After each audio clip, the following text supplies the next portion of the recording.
Subscribe now and press the bell icon. Never miss an update. बोलिए प्रेम से श्री सद्गुरु महाराज की जय। ज्ञान लेकर ज्ञान का है, जिसने ना उपयोग किया उसको लाभ मिला ना कोई, ना उसने आनंद लिया। बैठकर हरि चर्चा में योगदान दे रहे हैं। इस परिवार ने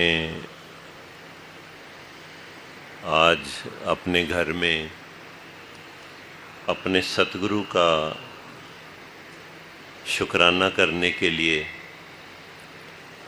आप संतजनों को, परिवारजनों को, रिश्तेदारों को, अड़ोसी पड़ोसियों को, सबको बुलाया।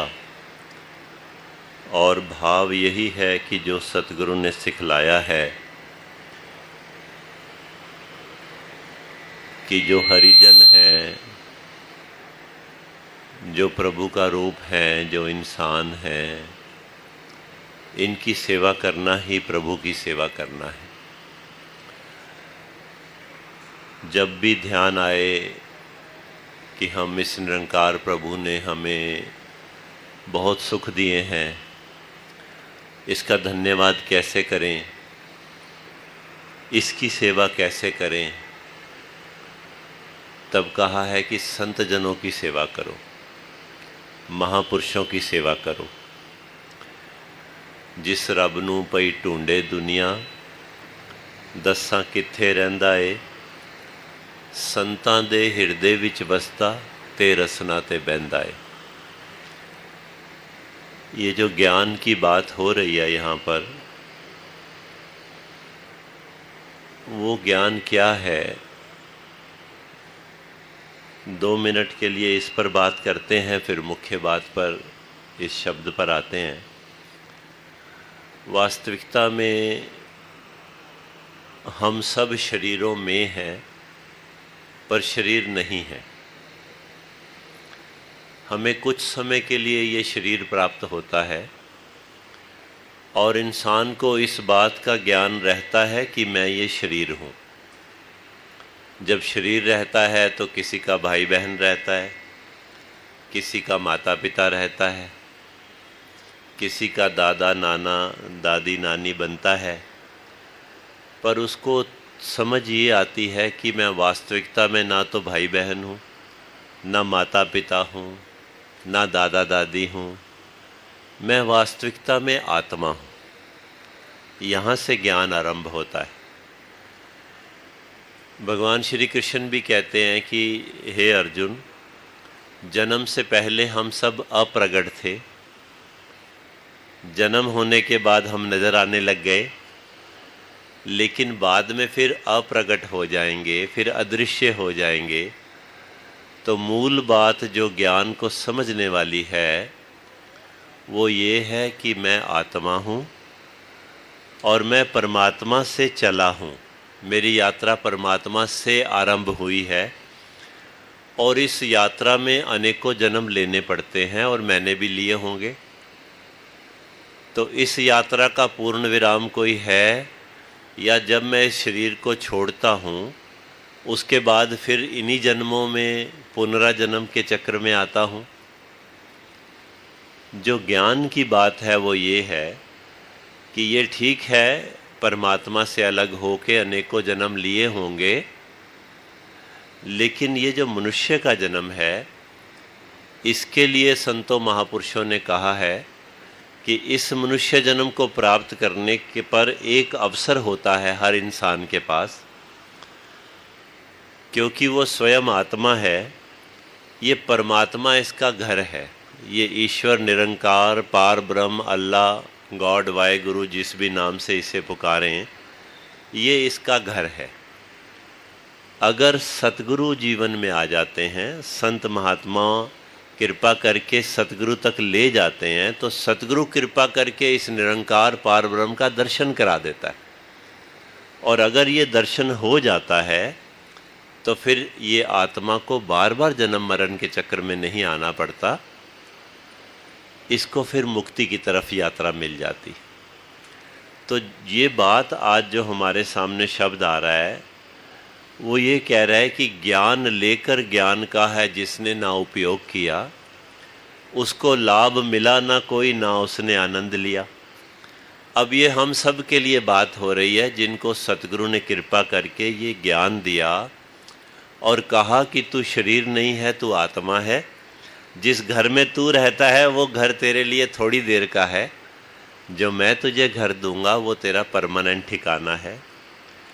इस ईश्वर निरंकार का दर्शन सतगुरु करा के ये ज्ञान देता है कि तू आत्मा है और ये तेरा परमात्मा है। जब ये ज्ञान हो गया तो अब इस ज्ञान का उपयोग करना है। उपयोग कैसे करना है? जैसे अब इस परिवार ने किया है और ये परिवार रोज करता है, इतना सा प्रयोग करना है, इतना इसका उपयोग करना है कि रोज सतगुरु के दर पे, रोज सत्संग में जाकर शीश को झुकाना है। सत्संग के लिए समय जरूर निकालना है। जब सत्संग कहा जा रहा है शब्द, तो इसका मतलब है एक सत्य है, उसका मैंने संग करना है। सत्य क्या है और झूठ क्या है, इसके बारे में भी बड़ी आसानी से वर्णन हो सकता है। मैं शरीर हूँ ये झूठ है, मैं आत्मा हूँ ये सत्य है। जो परिवर्तन के अंदर है, जो समय के साथ बदलता है, जो कल नहीं था आज है और कल नहीं रहेगा, वो झूठ है। तो अगर मैं बचपन था मेरा, फिर मैं जवानी में आ गया, फिर मैं बुढ़ापे में आ गया, फिर बुढ़ापे में मेरा शरीर फिर रहेगा नहीं, तो ये सब झूठ है ना। तो सत्य क्या है? सत्य एक निराकार पार ब्रह्म परमेश्वर है और सत्य ये है मैं उसका अंश हूँ। तो सत्य के साथ जोड़ने का जो समय है, उसमें अगर मैं अपने बाकी समयों में से समय निकाल कर पहुँच जाता हूँ तो मैं ज्ञान का उपयोग कर रहा हूँ। और अगर मैं ज्ञान का उपयोग कर रहा हूँ तो मैंने अपने जीवन का भी मोल डाला, और सिर्फ मोल ही नहीं डाला, अब मैं इसका आनंद लेने लग गया हूँ।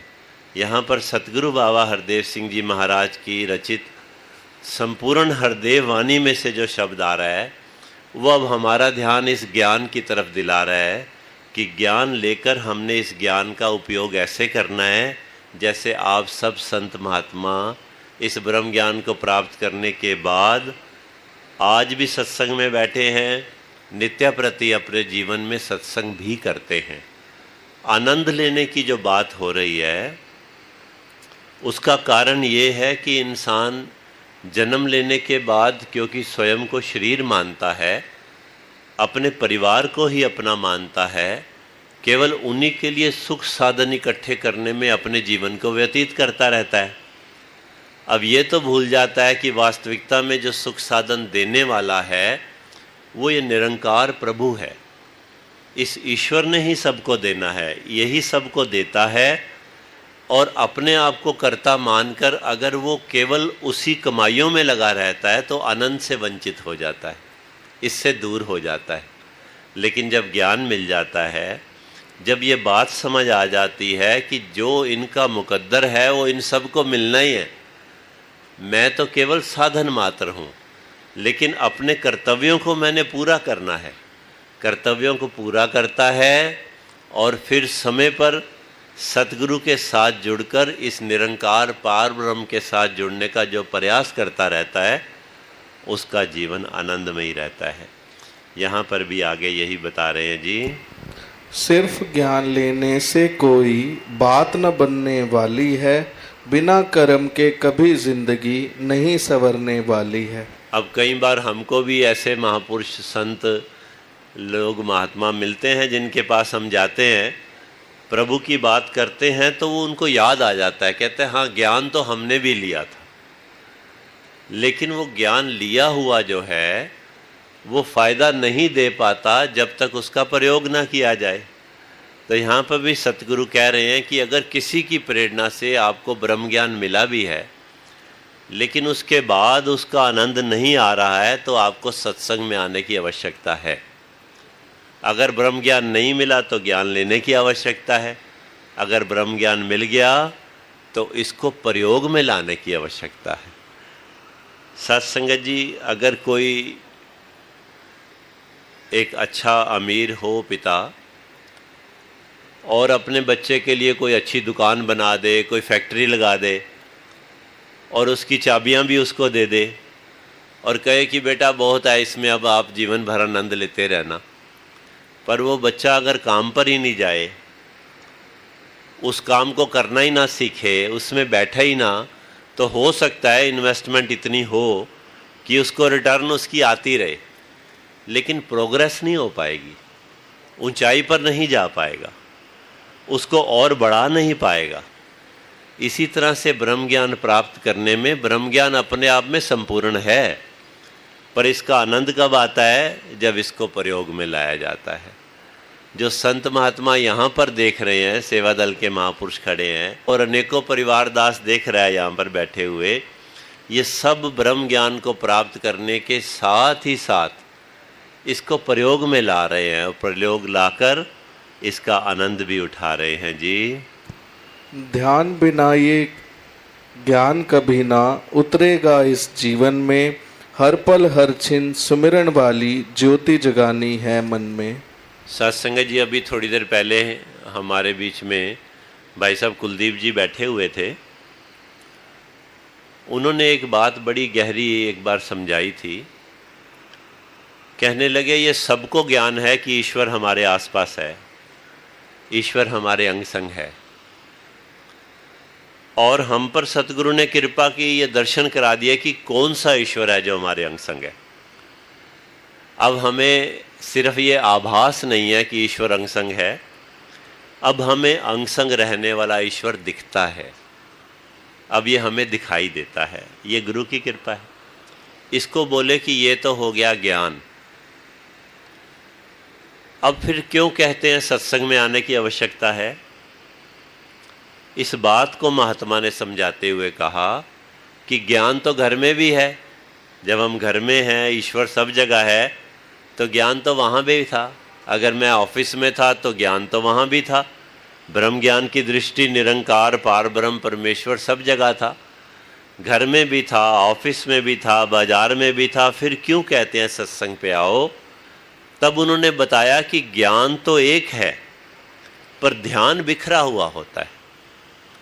हमारा ध्यान इस निरंकार के ऊपर, प्रभु के ऊपर केंद्रित नहीं हो पाता है। जब हमारा ध्यान केंद्रित कहाँ होता है?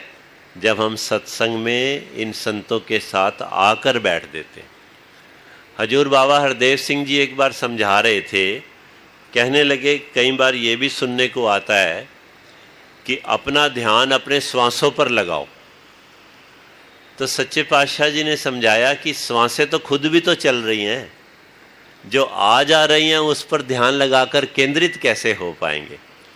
ये श्वासें किसके अंदर से आ जा रही हैं? क्या वो चल फिर रहा है? जो शांत है, जो एक रस है, जो स्थिर है, वो ये ईश्वर है। इसका दर्शन जब हो जाता है तो ये ज्ञान हो गया। लेकिन इसके ऊपर ध्यान उन संत जनों के साथ सामूहिक जो बैठकर सत्संग होता है, इसके साथ ध्यान जुड़ना आरंभ होता है, क्योंकि ये कृपा का मौका है, ये कृपा का अवसर है। हम देख रहे हैं जो आ रहे हैं यहाँ चरणों पे शीश झुका के फिर क्यों बैठते हैं? शीश इसीलिए झुकाया जाता है आने के बाद कि सतगुरु अब तक मैं पता नहीं क्या बना हुआ था, अफसर बना हुआ था या नौकर बना हुआ था, पति बना हुआ था या पत्नी बना हुआ था, पर अब तेरे दरबार में आ गया हूँ, अब सच के दरबार में आ गया हूँ। एक बार माथा टेका और कहा अब मैं परमात्मा तेरी आत्मा हूँ, अब मैं यहाँ बैठूँ तो मेरा ध्यान आपके साथ जुड़ जाए। जब ये मांग करके बैठा जाता है फिर ये ध्यान इसके साथ जुड़ना आरंभ होता है। और जहाँ ध्यान जुड़ जाता है वहाँ फिर बहुत प्रयास नहीं करना पड़ता, वहाँ आनंद उसका, उस संग का आनंद अपने आप आने लग जाता है। तो सतगुरु आज हमारे सतगुरु माता सुदीक्षा जी महाराज हमें यही बात समझाते हैं कि एक तो सत्संग में आना अनिवार्य है, फिर सत्संग में आने के बाद कोई भी बात जो हमें डिस्ट्रैक्ट करती है संगत से, that may be our mobile, that may be our thoughts, उससे दूर होने का प्रयास करो। क्योंकि ये जो समय है यही समय हमारे ध्यान को इस परमात्मा के साथ, प्रभु के साथ जोड़ने को लगता है। और जब ये जुड़ता है फिर उस अवस्था का आनंद पे हमें सतगुरु पहुंचाना चाहता है जी। गुरु ज्ञान से निरंकार को जाना है, पहचाना है, इससे एकमिक हो जाना ही असल में इसको पाना है। अब यात्रा आरंभ होती है ब्रह्म ज्ञान प्राप्त करने के बाद। हम सब देख रहे हैं, दास संबोधन भी कर रहा है संत महात्मा, और दिख तो रहे हैं सारे गृहस्थ वाले हैं, बच्चों के साथ भी आए हुए हैं, सारे काम कर रहे हैं। तो संत महात्मा किसको कह रहे हैं? साथ संगत जी, जो जाने बेअंत उसको कहिए संत। संत वो होता है जो इस ईश्वर को देखते हुए अपने कर्म करता है, जिसको ये ध्यान होता है कि मेरे हर कर्म को कोई देखे या ना देखे, अल्लाह देख रहा है, ये ईश्वर देख रहा है। जिसके मन में ये भाव बैठ गया, जिसके ध्यान में ये बात समझ में आ गई, फिर साथ संगत जी वो इस ईश्वर पार ब्रह्म सत्ता के साथ अपने जीवन की यात्रा को ऐसे एकमिक होकर आनंदित महसूस करता है। अब एक बार जैसे एक बार मन में बात बैठ जाए कि मेरा नाम रामलाल है, जब मन में बैठ गया तो फिर रामलाल को और मेरे को कोई अलग नहीं कर सकता। अब मेरा कोई बिजनेस है, मुझे एक बार मन में ये बात बैठ गई कि ये बिजनेस मेरा है, मैं ये काम करता हूँ, तो फिर उसको कोई अलग तो नहीं कर सकता। इसी प्रकार सच्चे पातशाह जी समझा रहे हैं कि जब निरंकार का ज्ञान हो गया तो ये ध्यान इसके साथ एकमिक होने की अवस्था पर लेके जाना है। जब मन ये मान ले कि मैं ये शरीर नहीं हूँ, मैं ये आत्मा हूँ, तो ये वाली अवस्था कह रहे हैं इससे एकमिक हो जाना ही असल में इसको पाना है जी। ऊपर ऊपर तैरने वाला हासिल क्या कर पाएगा, गहराई में जाने वाला मोती चुनकर लाएगा। अब साथ संगत सतगुरु समझा रहे हैं कि सत्संग में भी आ गए हैं, बैठे हैं, तो फिर ऊपर ऊपर ना देखो, कपड़े ना देखो, किसी की जात वर्ण मत देखो, वरना हासिल नहीं कर पाओगे। गहराई में जाने वाला मोती चुन के लाएगा।